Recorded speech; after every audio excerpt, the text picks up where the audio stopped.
Welcome into Fitness Fanatics on 93.7 The Ticket and theticketfm.com. Now here are your hosts, Jeff and Nicole Essig.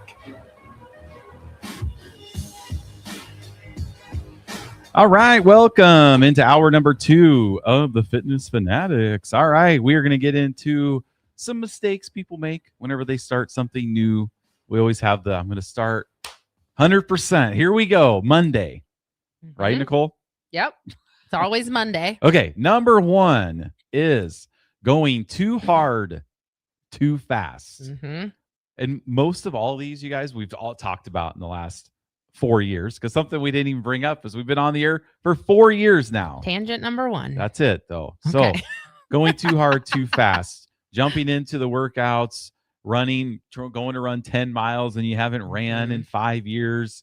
Those not pacing yourself, trying to get all your results in 45 minutes. Yeah. And the thing with that one is that is like so common for new people and people who have exercised in the past. And I think actually sometimes if you've been active before and then got out of the routine, that's when it's really the danger zone, because people think they can just pick up right where they left off. Like, oh, when I was working out, every day I could run 5 miles. So they just try to go run 5 miles. And actually you might be able to do it because there is some muscle memory there. Right. But then the next day is when later that day, the next day, you kind of pay for that. So it's like easing yourself into it.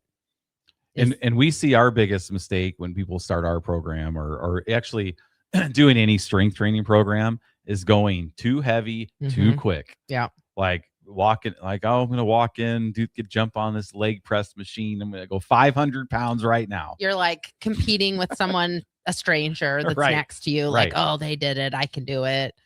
The problem with that is you do really risk injury, because if you go too heavy too soon, your ligaments, your tendons aren't quite ready for that. So then you end up injured, or just little tweaks. So yeah, with our members, we start with resistance bands. And if you do resistance band workouts correctly, and especially start lighter and build that strength and endurance in those muscle fibers and ligaments and tendons, then 3 weeks from now, you're going to be like really benefit from that. And that's the other thing we talked about last session with our fit members, our maintenance members, of taking this first week as a deload week. So I'll probably do a video today about that too. So where it's like, even if you're a seasoned person who works out and lifts weights, every quarter or every 3 or 4 months, if you take a week where you really go back and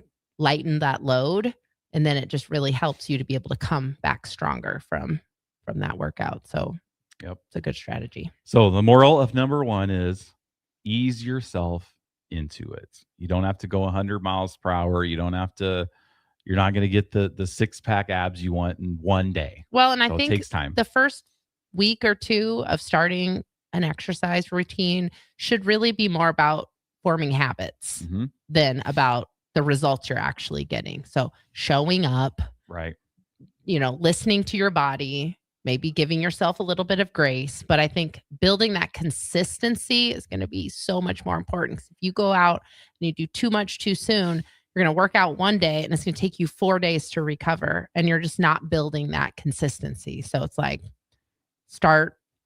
allow yourself to be a beginner is one of the things we say. All right. Number 2 is trying to be perfect, right? So day 1 of our challenge tomorrow, trying to hit the exact macro for your carbs, for your fats, for your protein. And there's nothing wrong with trying to hit those. I kind of like trying to hit them exact. It's like a game for me. Yeah, but what you're doing too. I think the main thing is being hard on yourself if you don't get there. Yeah. That's what the being too perfect is, in my opinion. Yeah, right? For sure. Because it's going to take time, just like learning anything new. So if you've never tracked your food before, I think for beginners, the best thing that you can do is just start where you are. Just track what you're eating now and then give yourself a couple days of that, that's going to reveal way much more about your current habits and maybe why you are where you are at that moment. Like if you just track where you are instead of, and we've talked about this too, because nobody tracks when they're not trying to lose weight. Like nobody's tracking their food just randomly to see, I wonder how many calories I'm eating today. No, because most people don't want to know. No. And so, So- everyone thinks that they eat way less than they do. So just track what you eat for one day, for 3 days. Let's get a trend. Mhm. And then that's the best way. Like you don't even have to start a new program. You just track what you eat for 3 days straight and then see where you're at for your calories, your proteins, your carbs, and then make adjustments from there. Because I was gonna pull up to see what my when I eat at Good Sense, like what the breakdown is of that. Yeah, it's more than you think it is. Well, I know that's what I mean. Like Yeah. we kind of eat more than. I'm just gonna scroll through and see because when I go there, I do log it. Mm-hmm. You log your cookie too? Yeah, the cookie's in here actually. Okay. I just gotta find it. So you could keep talking. Oh, I can. Yep, I need to find my. The thing about MyFitnessPal that I think is funny is when you log your food on MyFitnessPal, Harrison, like if you get to 3 days, it'll give you this celebration of like, congratulations, you are doing better. You are in the top 40%. And that's just doing 3 days in a row. That shows how much people aren't actually tracking their food consistently. Like it is celebrating with you that you did it for 3 days, and 3 days is nothing. Like it's not going to, you can't just log your food for 3 days and be like, okay. But we have a health crisis like in the US. It's pretty clear to see with like just the overall like chronic, what's it called? The diseases people get just from living like unhealthy lives. I forget what the term is. I know what I can't think of it either, but I know what but you like mean. we're not great. Like there's no reason that our life expectancy is as low as it should be, considering that we're in the US. And a lot of it's just like we don't take the best care of ourselves. No. So if you put 3 days in a row, like you're better than the average American. Right. And I think too many of us have settled in like that's just the average, that we're all overweight. Yeah. But and you just can't track what you don't measure. So did you find it? Yeah. So like I usually go and get and see, like it's kind of good to know this too, because like you could make healthier choices. Maybe instead of an 8-inch original with American cheese, I get a 6-inch sensible. Like, but I just put in what I eat. Right. But then they have I don't know if they bring in cookies to you guys on. Well, Harrison doesn't get it. Yeah, I do. Oh, okay. You get. You're here they when bring they cookies come in for you. Yeah. I'm here Fridays now, so Okay. I'll dive into it, and I eat my chips. Well, and have my lemonade. Chips. I eat chips with mine. Jeff has a cookie. The best cookies on earth. They are really, really good cookies. Are the peanut butter cookies at Good Sense, which are 100% the highest. I could go and get a dozen cookies. Just walk in there and forget the sandwich and just get a dozen cookies. Oh, they're chocolate and chips. Be in paradise. But one peanut butter cookie is 310 calories. Mm-hmm. And sometimes I'll get 2 cookies. How much fat is in that? Is it more than 10%? Probably. No. Well, yes. Okay. So 10% should be what? 30 grams. Oh wait, no, that's wrong. No, because it's 9 calories per. There's 16 grams. Of fat. I would have guessed probably 15, 16 grams. So like in my Good Sense meal, and I could probably make this fit into my macros on the carbs and proteins. But the problem is I'm only eating 73 grams of fat per day. Right. And that one sandwich with my one cookie has 69 grams of fat. Holy smokes. But that's because he gets the original, which has like the pepperoni and bologna. I know, but that's like my order too, which is unfortunate. You could get a turkey sandwich. Yeah, you could. Way less. Or you could get grilled chicken breasts. Yeah. So you could make this just more you like still make it fit. You just have to eat lean for the rest of your day. Yeah. But and not eat dinner. If you're not tracking that, like you eat that and you think it's nothing. It's healthy. No, it's almost your whole day of fat. And it's just your lunch. Because you're like, I could have made a way worse choice. I could have gone to Culver's. Right. I could have had fried fast food. I'm eating fresh food. Yep. So yeah. Even last night I was eating some summer sausage. It's that time of year, and like, man, you can just like throw that down, and it's like a lot of fat, cheese, so much and fat. sausage. You know it's so much fat because your hands are greasy I when know. you eat it. It's so good though. Yeah. But like you can just shove that down, and then I was like looking at the wrapper. It's like I ingested a lot last night and unnecessary calories. One night last week, Jeff and I did not plan our food very well. And so like we didn't really have a plan for dinner. And so we were in the kitchen talking, and we like literally between the two of us just ate a block of cheese with club crackers. We just kept cutting it off. Carbs and protein. That was our dinner. We did have protein, but a lot of fat. And then we got to a point where we're like, well, we might as well finish it now. There's only a little bit left. And so you just probably felt awful. No, unfortunately not. I felt great. Really? Yeah. Felt great. A lot of cheese. It was a lot of cheese. Actually, a lot more things are making sense about the rest of my week now that I'm remembering that I ate all that cheese. So, okay. It all makes more sense now. I did have consequences. So number 3 is under eating. Yep. Especially protein. Huge. Yep. We talked because we're in that mindset of we need to eat less. That's what you're on a diet. That's what all the fads are. That's what things that you pay a lot of money do is to get you to not eat. Yep.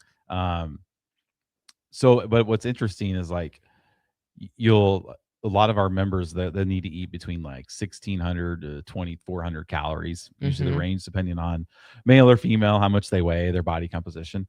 And when you tell somebody they need 1,800 calories, it just seems like the most impossible thing on earth. Well, my one sandwich and cookie is 1,200 calories. So that's 400 calories away from what somebody should be eating, or, kind of on the lower end for us. But what's interesting is like people will undereat because they think we need to eat less and less. But what happens is if you give your body, a consistent 4, 5, 6 days of because they're going to think, oh, this is so much food. I'm so full. I can't put anything else in my mouth. It's just, and I'm like, well, what are you at? And they've only had 1,300 calories. Yeah. Because they just can't eat, but your body adjusts so quickly. So I just remember like when I got on a meal plan with Matt, I'm just like, I remember I was day 1 of a 10-week challenger. Yeah. I can't eat this 2,300 calories, all this rice. I can't eat a cup and a half of Cheerios or whatever you got to eat. This is just insane. And then by about day 4, you're just like counting down the seconds until you get to eat. Yeah, our bodies are very adaptable. Yeah. And once you start giving your body consistent fuel, you will start being hungry. And then you're like, wow, I'm getting hungry. You look at the clock, it's time to eat. Like it does, as long as you're consistent. Yep. So if you're going to eat like eggs in the morning, instead of having 1, have 2. Have 2 with, I've been having 2 eggs with 2 egg whites to boost my protein, but lower on fat. I scramble them. Yeah. It's kind of weird. I don't love egg whites, it's kind of weird pouring in half of a cup from looks like a milk carton. That's weird to me. Yeah. But when I blend it all up and mix it with the real egg, the whole egg, blend it and then scramble it, I see no difference. Like there's no color difference. It's exactly the same, and it lowers the fat but gets the protein that I'm looking for my breakfast. Yeah. Or if you have 2 eggs and you add a yogurt to it to add proteins. Nobody is accidentally eating enough protein. They're just not. The next one would be overestimating the number of calories that you burn. This was my biggest mistake when I started Farrell's, because I try to tell people this, you cannot do this. I know, because I tried to do it for so long, is just thinking, okay, I am doing these workouts and they're really hard and I'm really sore. If I don't change anything if I eat exactly the same as I always have eaten, and I was a big pop drinker back then too, I should see results just by adding exercise in, but you won't. You'll get stronger. Yes. You'll get stronger. You'll get better endurance. Yep. Not as strong as you could get if you're optimizing your nutrition. Right. But I lost maybe 5 pounds in my 10 weeks, and I did have a lot of changes in inches, but it would have been a lot more if I would have dialed into that nutrition right away. I remember one time I went to a Saturday workout, and then I went to the gas station next door and got a bag of Doritos. Is the get and go? There's a get and go right there. Yeah, get and go. And I got a bag of Doritos after my workout, and then I came out, and the instructor was out in the parking lot and saw me with my Doritos. They say something? No. Oh.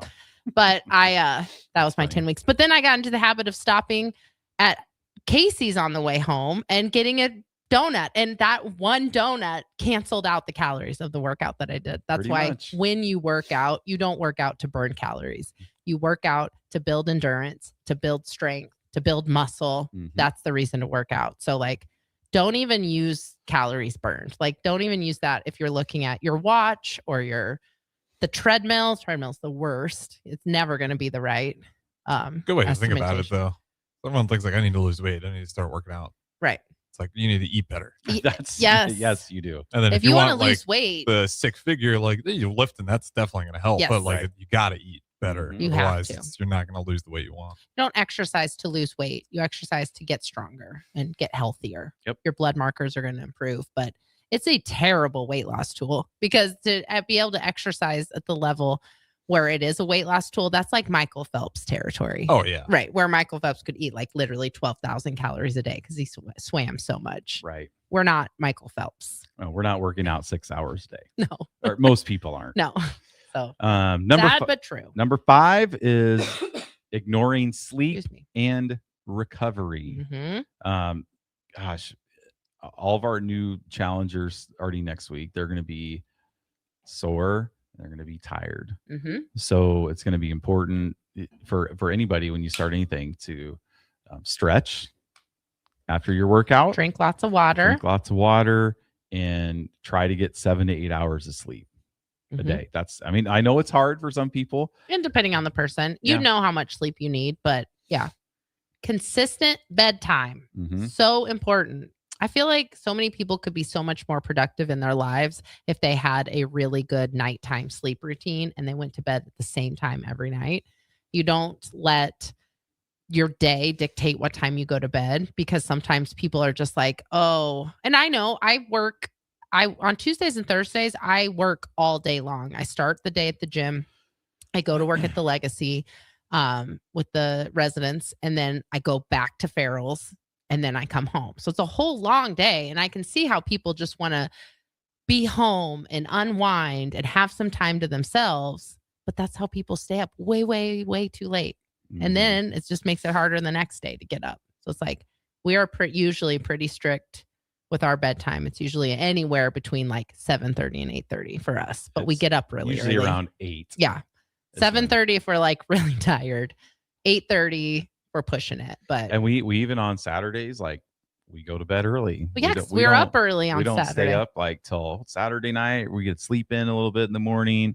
We do sleep in, but we don't stay up. Right. So we get like we go to bed at just usually 8:30 on Saturday night. Yeah. Unless there's football game on or something like that where I'm staying up later. But and then we sleep till 5:30. I was up at 5 this morning. But that's 9-10 hours of sleep that we get. Yep. We don't get during the week. So just kind of make that a priority and focus on getting your rest. Well, and the thing with sleep too is cortisol is a really hot button fitness trend right now. Like, oh, I have high cortisol.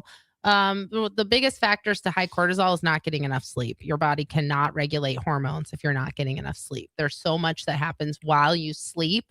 Like you are sleeping, but your body is constantly working. Like while you sleep, your brain literally cleanses itself. Like the cerebral fluid in your brain, like cleanses your brain while you sleep. And there's a lot of hormonal things that happen. So when you're not getting enough sleep chronically, not like a one day, this is where it's tricky because what I don't like is when people sacrifice their workout because they tell themselves, oh, I just need to get more sleep. Well, no, you needed to go to bed early the night before, or you need to just get up and do it now. So then tonight you're tired when you're supposed to be. So then the next day you can get up and do it again. We hear that a lot. I know. Oh, it's a tricky thing. Hour. No, you needed to go to bed an hour earlier. And the only way to do that is to do it tired and then go to bed on time that night. Yep. That's and true. So that's a tricky one but that's acute sleep loss, not chronic sleep loss where you're only getting 3-4 hours of sleep every night because you're staying up way too late. And then you still have to drag yourself out of bed. So sometimes you just got to do it tired. All right. Well, we are going to take a break. When we come back, we'll finish these up. So stay with us on 92.7 The Ticket, the Fitness Fanatics. All right, welcome back to the Fitness Fanatics. Just to do a quick recap of 1 through 5, we have. Oh, jeez. What? We were doing so good. Now you're going to recap. No, I'm okay, not. Go I'm ahead. just going to read the heading. It's fine. Go ahead. Going too hard, too fast, trying to be perfect, under eating, especially protein, overestimating your calories burned, and ignoring sleep and recovery. These next 3 are really, really good. Number 6, not tracking anything. Yep. Assuming, I always tell our members, when we assume, we don't know. Right. So if you want to get the best results that you can over the next 10 weeks, or really anything you're doing, you really need to focus on knowing, not assuming what you're eating. So that means food logging. If you get to the point where you're going to eat the same things every day, like me, I could kind of know, like I could go a day without logging because I eat the same thing. Yeah. Same thing for when I wake up, for my snack, everything's exactly the same.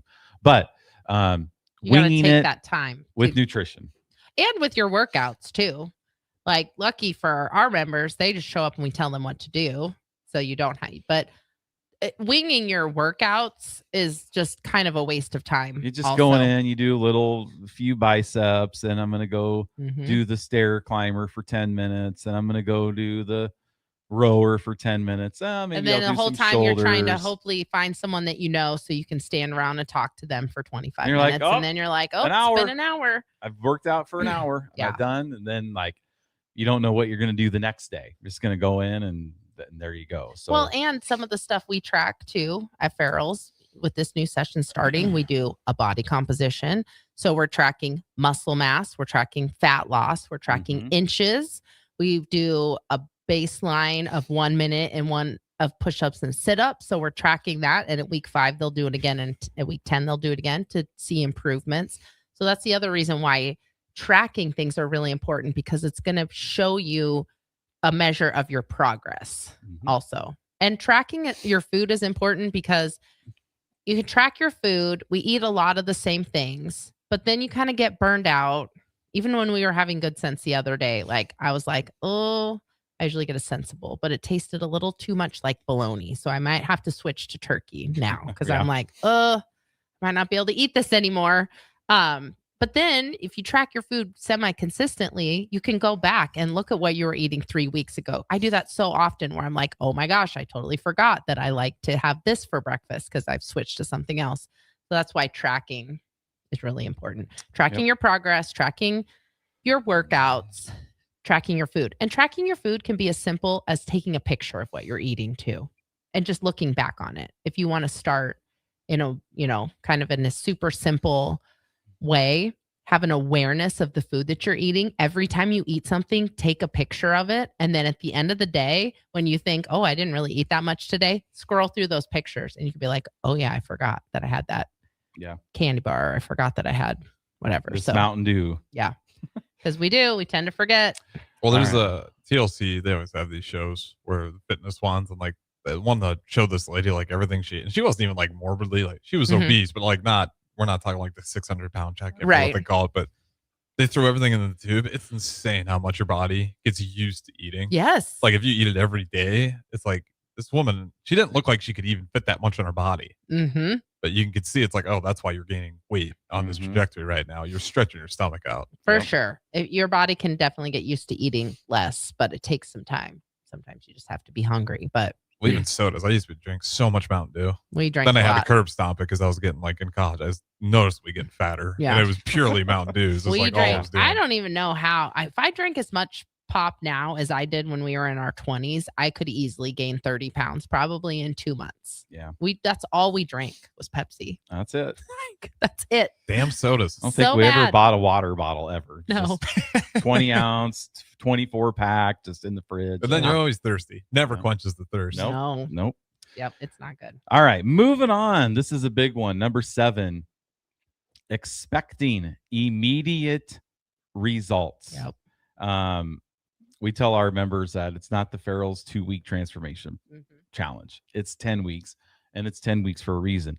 This is one where we get caught up in, well, it's kind of coming back. The immediate quick fix is that people are doing right now to see immediate results. Oh, yeah.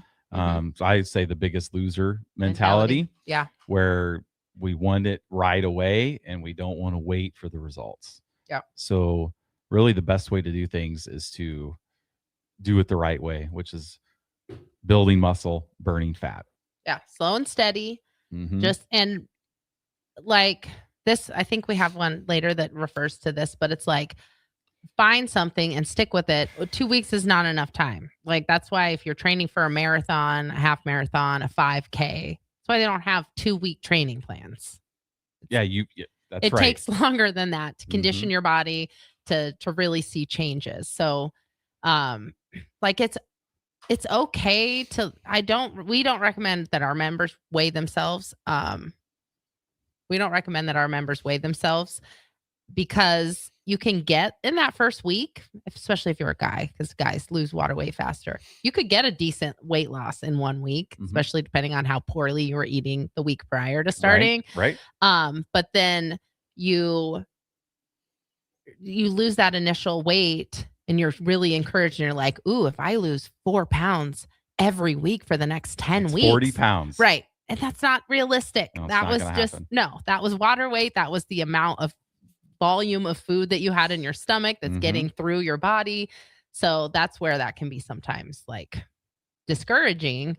So don't do that. Just stick with the plan. And then a lot of ladies in our program will gain weight in the first couple of weeks because their muscles are sore, retaining more water. This is kind of what 8 is too. It's relying only on the scale. So we'll just loop that right in. So number 8 is so 7 expecting immediate results, 8 relying only on the scale. Yep. So they kind of go hand in hand. I can't tell you over the last 13 years of ownership how many members after the first 2 weeks have said, "Oh I've gained weight. This isn't working."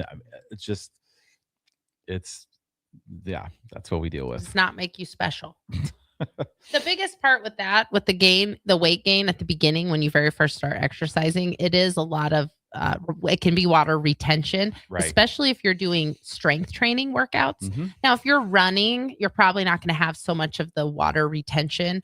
But strength training, like when you break down those muscle fibers, you are going to retain water in those muscles to help build those muscles back up. So there are times where if my legs are super sore, like I'll weigh myself just for fun, just because I know it's going to be, I could be up 5 pounds if my legs are super sore. If it's that like, ow, it hurts to walk up and down the stairs. It hurts to sit down. You got the biggest muscles in your body or in your legs, and they are just soaking up the water. Yes. They're like, come here, come here. I need this. So I'll just do that as like just a fun little experiment of like, how much can I have I gained just because my legs are really sore? And you feel it. And it could have to do with what you ate the night before.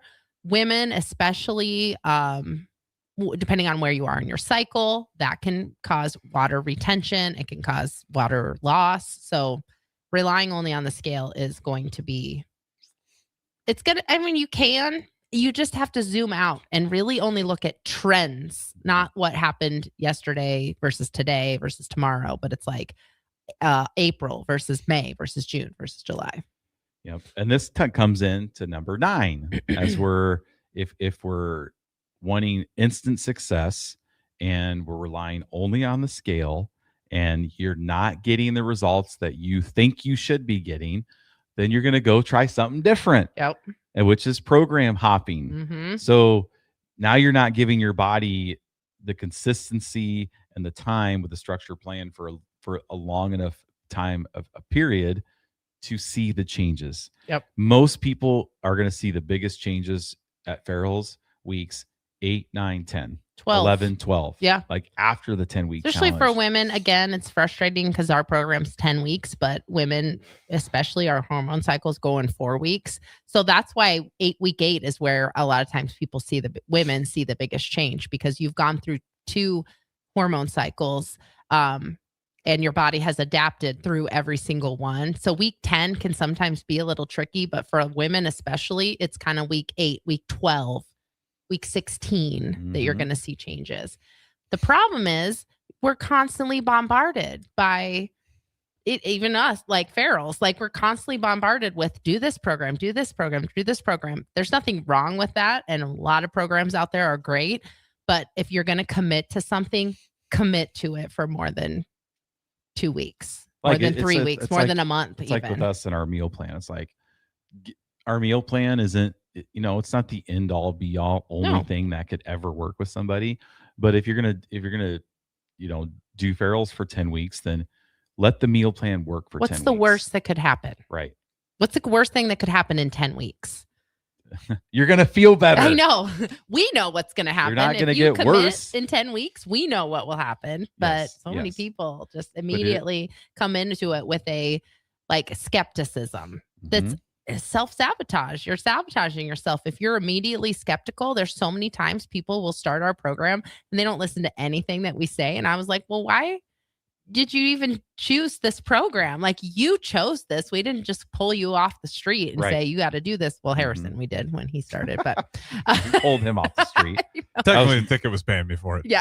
I know, but like, if you're gonna commit to a program, like, lean into the expertise of that program. That's what we tell our members. We are not experimenting on you. This is a proven 10-week program. Look at our winners. Look at the people who've had results. It's a proven program, so just trust the process, like we say. Yep. Number 10 is lack of. Look at you, number 10. See, lack of a support system. Yeah. So I talked about this yesterday at orientation. Like, you did? I am somebody that I just will not do it by myself. Oh, yeah. Like, I've been teaching strength training for 16 years now. And like, if I'm supposed to teach at 7 a.m. and for some reason nobody shows up to class, I'm not going to stand up there and do the workout by myself. I could stand up there with a mic on and pretend there's people out there, be like, all right, we're going to do squats, we're going to do a drop set, and then go through it. I just won't. So, but if one person's in there, it's go time. Yeah. And I think that's how most people are not self-motivated individuals that are going to be out there. So it's like, if you're doing your own thing at home, just by yourself, or you're going to, Planet Fitness by yourself, there's nobody there to hold you accountable. So the best thing is to get a friend to do it with you. Yeah. Create a support system. Yes. Even if it's just one person, that is I know a lot of our members that they ride to the gym together, or they'll text and they'll come in and be like, well, I texted so-and-so and there weren't any lights on in the house. So I'm just like, I'll see you later, and off they go. So that's not always foolproof, but at least you're thinking, oh, my friend Nicole, she's going to be here at 4:40 and I need to be ready. And there's lots of ways you can create a support system beyond just having a workout partner too. Like, you can just confide in someone and say, hey, can you help me stay accountable? I will, if you have Snapchat, or I'll text you every day when I'm at the gym. They don't have to be there with you, but they're keeping you accountable because you're telling them that you're going to be there.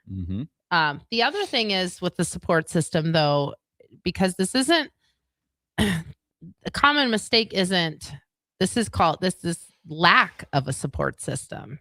And sometimes people don't have a support system. Support. Even at home. Right. The people in their lives sometimes don't support them when they're trying to do a lifestyle change. I remember even our family, I remember going to my dad's and they're just do you want eat more? Yeah. We got to finish this. Have another brownie. Have another. And it's just like, sometimes people find it like a challenge. 2 brownies already. Right. I can't eat anymore. Oh, my dad would just. I know. We just had that. We had a nice family meal, and great meal. Super grateful for it. But they unintentionally ordered 24 breadsticks. We only had 10 people. Yeah.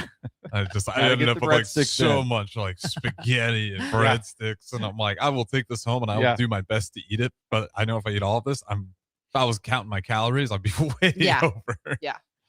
But that's and we've seen non-supportive spouse. I'll tell you, on full disclosure, the first time Nicole did, it wasn't Farrell's Extreme Body Shaping. It was what was the name of it? UBC. It was the precursor to Farrell's. Is before Farrell's. When she did her first 10 weeks, I wasn't a supportive spouse. Well, 8 weeks because I didn't finish, but. Yeah, I wasn't. Well, probably because you don't have your support. Partly, probably. Just think it because I didn't really realize it till I did Farrell's in 2006. And I mean, I can think after the first 2 weeks, I was like, I am so sorry. I was, because she was making like my meals, and I never did. We did it together. Yeah, did it together. I never did any of that. And you weren't unsupportive. I wasn't like, don't go. No, you're leaving me at home. You weren't sabotage with our daughter. Right. No, I wasn't doing that. Well, she did fall in the bathtub one time, I think, while I was gone, or maybe I was gone doing something else. I don't even know when you worked out at that point. I don't remember. But anyway, I wasn't very supportive. You weren't unsupportive, but you didn't you weren't on board with eating the same meals. No, I'm going to get a pizza. Like I know you can't eat it, but I'm going to get one. Well, it's like if you're in college and you got to study for a test and all your boys are going out to the bars. Yep. It's like they're not making you go to the bars, but it's harder to stay focused and study when you know everybody else is having a lot more fun. You're missing out and that whole thing. So. Well, and part of that too is be aware of that, because a lot of times when people aren't supportive in your life of your changes, it's because it's making them feel bad about themselves, and it's making them think that you're going to judge them. Yep. Because they're maybe not ready to start a program or do something. And so part of that is, kind of have that awareness too, or even have a conversation with someone and just say, just because I'm doing this for me right now doesn't mean I expect you to do it. Doesn't mean that I think any differently of you. Going on. Right. Yep. Well, it's true though, because that does happen. A lot of times people think like, oh, we're going to, we're just not going to have. That's why you like it when couples do it, because you always say you have something else to talk about now. But and you're on the same page. So it's kind of can go both ways. If you find some people in your life are sabotaging you secretly, like, have a conversation and just say, hey, you don't need to support me, but please don't sabotage me at the same time. Like, let's maybe not suggest Dairy Queen when you know that, I gonna have a hard time saying no. So I was there. Right. So. All right. Well, we are going to go to break. We have one more to finish up with when we come back. So stay with us on 93.7 The Ticket, the Fitness Fanatics. All right. Welcome back to the Fitness Fanatics. We are on our final subject here for today's episode. Kind of mistakes that people make when they're starting something new, a new program, a new training, new diet, new nutrition, new meal plan, new everything. So this last one, super important. It is the all or nothing mindset. Meaning avoiding it. Right. Meaning you screw up. So we start tomorrow, right? Day one of the challenge. And on Wednesday, you have a slice of pizza. You screw up. You know what? You're human. Right. We make It does mistakes. not make you special. Yes.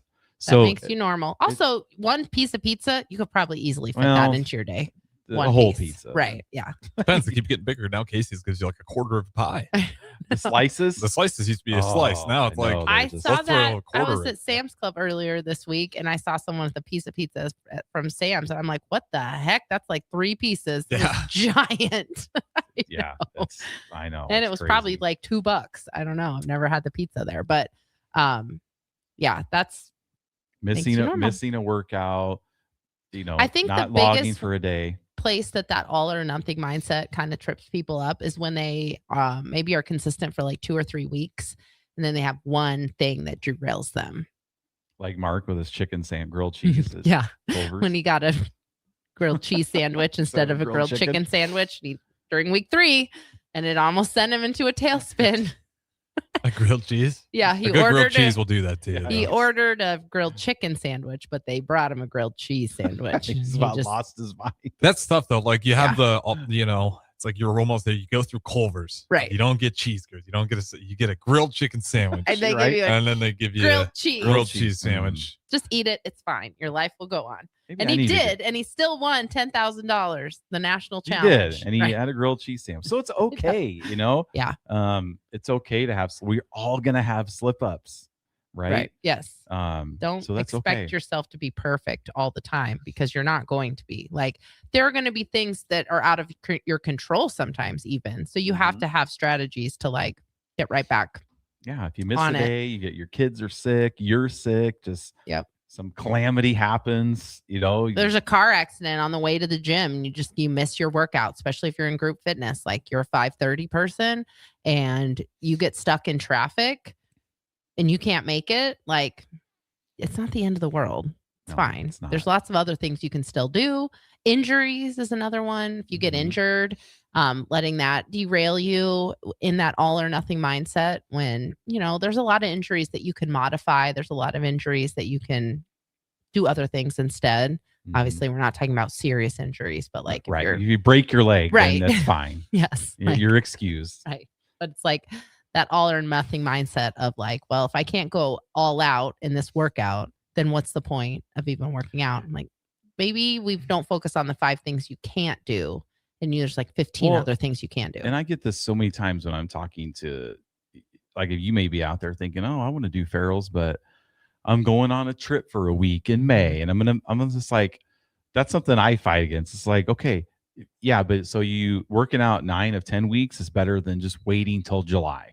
Yes. For 3 months. Right. And then where are you going to be in 3 months? You're not going to be working out because you have a trip that you're going to be gone for a month. So you miss a week. When Chris Raff won the $1,000, he missed almost 2 weeks worth of classes. Yep. Because he's working the fair, he's did this and that. But he kept on his nutrition and he saw amazing results. So there's never going to be a perfect 10-week period ever in anybody's life. And if you can find a magical 10-week period, you're not going to learn anything if that's the case, because week 12, something's going to trip you up and you're going to have to lean on the tools to stay consistent. Yep. Like you're never going to find a perfect the rest of your life. You're going to have vacation. You're going to have sickness. You're going to have things that trip you up. You're going to have a family meal, so it's like it's good to have some adversity. Yeah, 100%. That's a healthy thing. Mm-hmm. So builds. I was gonna say builds character, but it builds like confidence in yourself when you can overcome things that maybe you look back and you think, oh, 100%. If this had happened to me, 2 years ago, I just would have quit completely. But then you can look back and be like, was it what I wanted to have to go through? No, but I did it, and it builds confidence that you can do it again if and when life happens again. Yep. So. All right. Well, hopefully everybody learned something today during the show. We appreciate everybody listening, all the texters. We will be back next Sunday on April 19th, and hopefully everybody gets their taxes done this week. Are you guys done yet? We always file an extension. So we have till October. Nice. Yeah, that's what we do. So, all right. Well, take care. Have a great week. We'll see you next time on the Fitness Fanatics 93.7 The Ticket.